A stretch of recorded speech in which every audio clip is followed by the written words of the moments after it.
We are pleased to have Uche to come and share with us slavery by another name, the U.S. prison system. Good morning, church. Good morning. I'm usually not here this early, so in fact, I just came back from the convention in San Jose. So the good thing is the convention this year is close at home. So I'm able to run over there and back here. So I'm here this morning. So it's really a blessing to be here this morning to speak on an issue that is a big problem in our community.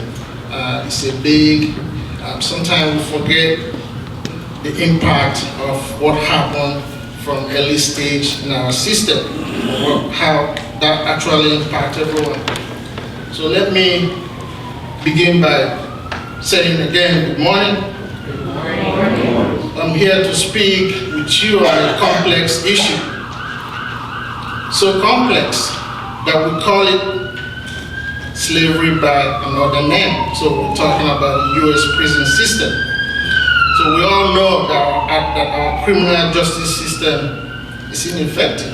We all know that. We also know that this ineffective system has led to thousands of poor and minority people going to jail, sometimes for a crime that they did not commit. Sometimes they have paid the ultimate price for a crime they did not commit. So that's why I said that earlier, that this is a bigger issue than we actually pay attention to. So we know that we have what we call a federal mandatory sentencing system. That system does not work. It's a system that takes you, when you are caught using drug, 1 ounce, we send you to jail for 10 years. It's a system that doesn't work. So we know that we have a problem. So let's start by how do you get into prison? So let me give you some background here. So typically our first contact with the judicial system or our criminal justice system is through the police. They stop you when they claim you're on a red light, right? Or when they claim something is broken in your car. So that's your first contact. So the whole system starts with there. And so we are dealing with police that comes in with certain level of prejudice, right? They come in with their own thinking and feeling and understanding of who they just stopped. So usually that's where your nightmare starts. And I've been to many of these prisons as a guest. Don't mix it up. I haven't been to jail for 30 years. So I've been there as a guest. So I have seen the effect of this and I've heard the stories. So we all hope and wish that our police will get it right. We also hope that they don't make the mistakes. But they are also our brothers and sisters and our parents, our uncles, our mom. That's what the police officers are. So let's put some face to who they are. So they know they use the power that we've given to them sometimes the wrong way. I think one of the things we do is when a police officer is killed, some folks celebrate, but we need to know that they are part of who we are. So often when we encounter a police officer, they are filled with their own prejudice, as I said earlier. So but the police have a partner in crime. So you begin to ask yourself, who is the partner in crime? It's called lawyers, the prosecutors, the judges. So police don't just take you to jail by themselves. They have, they commit their own crime when they stop you. But the most powerful folks that actually do the things we don't pay attention to sometimes is the judges and the prosecutors. They are the ones that decide if they want to charge you for the small crime or the big crime, or they can pile up the crime on you. So when you get piled up crime, eventually you will say, okay, I did commit this or that. And then you end up in jail. So we need to pay attention to that system. And a lot of time, the The judges are elected, they are not appointed. So there's the story, there's the place I'm heading here. So they are sometimes elected, not appointed. So then we go to the folks I call force scientists. These are folks that are trained to, then sometimes they're really your last hope. So the scientists are the folks that will tell you that your DNA was involved in some crime. I call them force scientists because they come in there and cook up your DNA and you go to jail for the next 30 years or 40 years. So they are supposed to be the ones that will clean up the mess caused by the police and the judges. So they are also part of this, what I call crime corporation. So then you go to jail. And now the big problem starts for you. So let me give you some facts, because I'm trying to tell you a little story here. So the facts here is this. We have over 2.2 million people currently in prison or jail. So America is the largest when it comes to prison. No other country in the world imprison their own folks more than we do. So just to give you some perspective here, 2.2 million is more than 15 states in this country. If you add several states, 15 states are below the population of our folks in prison today. Did you hear me? Yes. 15 states. Hope you have me. Don't tell me my accent confused you there. The point I'm trying to say here is we have 15 states that are below the population that we have sent to jail, 2.2 million. So we have the highest population in the world in terms of jails. That's the whole world population is about 9 million and we have 2.2. The only country that is not part of these statistics is North Korea, and we know what goes on in North Korea, so they're not part of this. So over 2.7 million children in the US have their parents either in jail or in prison. We have over 5,000 jails and prisons in the US, and we also have more jails than we have colleges. So our prison population continues to increase since 1980. And we know what happened in 1980 was the mandatory sentencing that happened. So now our prison population has been increasing. What does that create? More business. And you may not like what I'm about to say, because we, as we stand here, we are part of this business that is going on in the country. You may not know it, but I'll tell you how. So we have two largest corporations in America that are publicly owned. One is Correction Corporation of America, CAA, and the other one it's called Working Heart, or it's a GO group. It's a bunch of the two largest corporations. The CAA owns about 65 facilities all over the country, 69 facilities. The Working Heart Group owns about 55 facilities. So they control over 75% of the market. So, I said earlier, they are publicly owned, right? Did you hear me? So, yeah, I know many of you are asking, but how am I involved in this? So let me tell you how. So they require over 90% of their beds to be filled at all time. 90%. So who do you think fills the bed? Okay.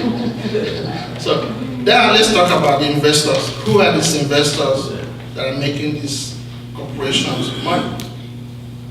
The major investors are trust funds, universities, churches,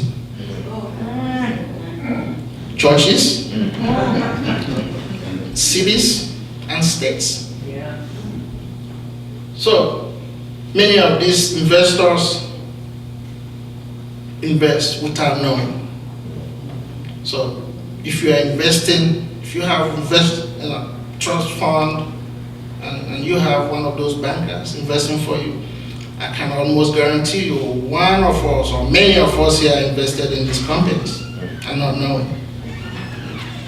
That's really the biggest problem here is people are investing, companies are investing, they are not knowing. Recently, to give you an example, University of California here and Columbia decided to divest from prison economy. They sent a message. And how did that happen? It was students that said, okay, we know you are investing in prisons. And then they went after those two large universities. I gave you those for example. UC Berkeley and Columbia. These are two of the best universities in the country, in the world. They are invested in this prison system. Students said, we are not going to allow this to continue to happen. And then they divested from that. So, let's talk about the money very quick. So, in US prisons, about over $37 billion industry. $37 billion industry. The industry includes security, medicine, prison education, so they're teaching folks in prison, right? The food services, maintenance, technology, and telephone. Folks in prison use the phone. But the staggering point on that is they pay 4 times in prison to use a phone than you and I pay out here.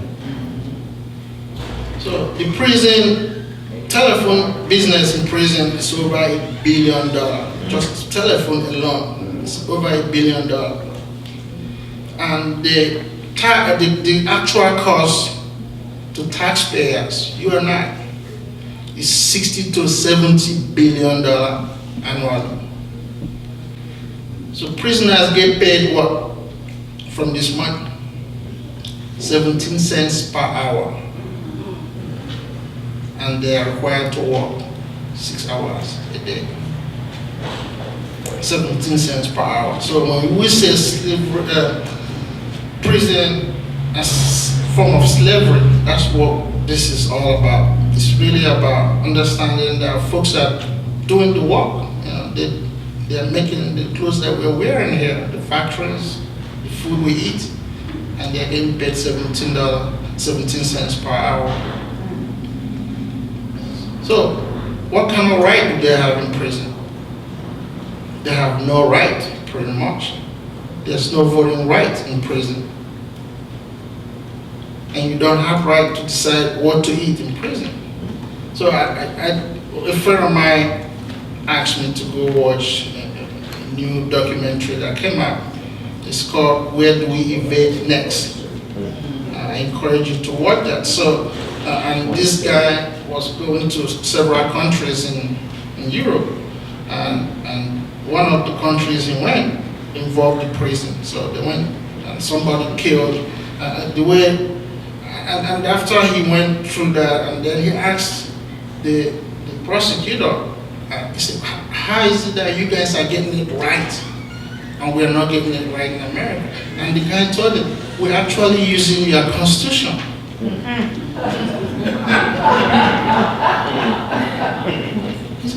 You guys watch the movie. He said, we are using your 13th Amendment in your constitution. That's what we're using to make our prison system the best in the world. So I'm not going to give up too much in the movie, but that's how bad we have become.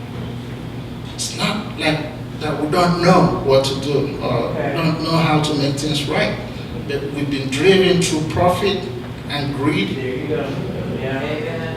to ignore what human right is all about. So, what's the solution? What do we do? How do we go about fixing this problem? So I truly believe we must have a radical reform in our judicial system. And that starts with us. The point is, we all agree that we need a reform in our judicial system. We also need a reform in our police system. Yeah. We cannot fix the problem when the first contact with the judicial system is already a racist person. And that's one of the challenges as African Americans as we continue to address this issue. We have to, as a society, begin to raise leaders rather than raising followers. When you do the research, a lot of folks that are, young folks that are in prison, they were raised in ways that did not allow them to understand the value system. So it's important as we move forward that we continue to raise our folks in the right direction. So we must invest in education. That's really one of the key things that we're missing. We are not investing in the right things. Our educational system has been going down the drains for years.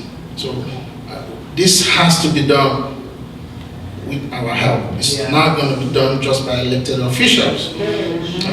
We have to train our young folks starting early. Most of them do not want to go to college, so we need to be very clear about this. Then let's focus on training them on the skills they need in the 21st century to become a better citizen. So we cannot keep pushing folks to go to four-year college when they are not interested in going to college. So let's begin to train them on that. And the last thing I want to mention here is vote. Please, we have to vote. Even Kamala Harris brought it up yesterday. They said black folks are not going to show up in this election. Well, we saw what happened yesterday in South Carolina. They showed up. Black folks showed up.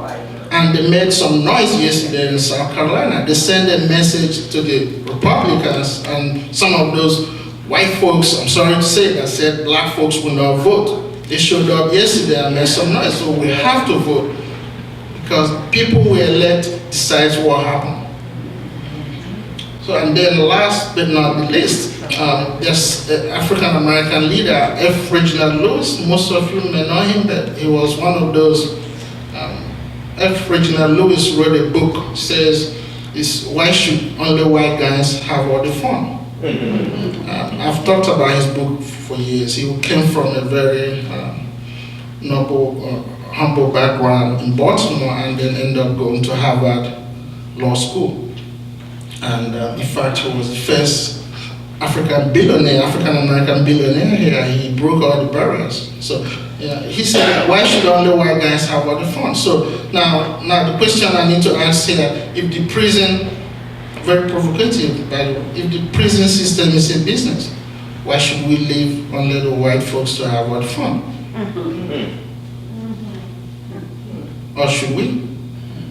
So I'm about to start my own private business in prison. So we're gonna have our pastor as the CEO, is that okay? And then we have Chuck here, Chuck will be the COO. Yeah, we have to push the button here. And then we're gonna hire Lisa McIntosh as our legal advisor. So as we move forward. But that's all I have. So I think it's been a great morning talking with you, and I look forward to having this conversation going on. It's a brief time that I have here, but it's the beginning of this conversation. This should not be the end. This should be the beginning of having this conversation as we move forward. Thank you very much.